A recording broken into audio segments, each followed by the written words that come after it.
We're learning more about what happened and who was arrested in that federal operation on the east side of St. Paul on Tuesday. But there's still a lot of confusion that exists in this as the Department of Homeland Security names one person and the family of a man that they say was arrested names another. Fox 9's Karen Scullin joining us now with what we do know and what we're trying to sort out here. Karen? Right. Now, you may remember it was a major clash yesterday between federal and local law enforcement and some members of the community who showed up to support those being targeted by federal agents.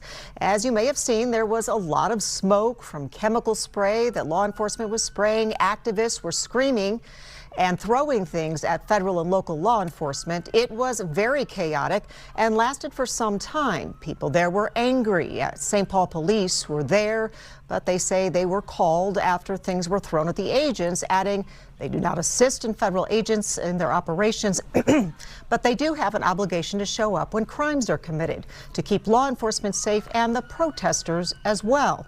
Now, federal law enforcement says they arrested 27-year-old Victor Molina Rodriguez. They say he is here illegally from Honduras and was previously removed from the country. Court records show he has a history of domestic violence, where in 2023 he threw the victim on the bed and hit her. In 2024, he was charged with strangulation, accused of choking his girlfriend with one hand while holding a knife in the other, which violated his probation. Molina Rodriguez also had an active warrant, but also during yesterday's chaos, there was a second person arrested. Someone else was arrested, and DHS releasing this statement in part saying during the arrest, a U.S. citizen weaponized their vehicle and rammed an ICE law enforcement vehicle. The attacker fled on foot, but was later apprehended by law enforcement. In a statement, family identified a man named Jeffrey Lopez Suazo as being arrested as part of all of this, but it's really not clear if he is the man accused of ramming the ICE vehicle. A lot of confusion still in all of this we're trying to sort out. Yeah, and Karen, there was a big crowd out there yesterday. We know the mayor made an appearance too, and in all of this, 3 journalists were also injured. Right, yeah, one of them was actually hospitalized, but all 3 say they were attacked with less lethal munitions.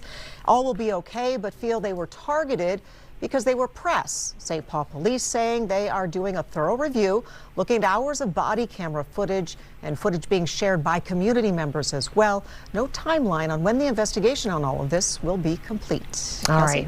Thanks for the update, Karen, in our newsroom tonight.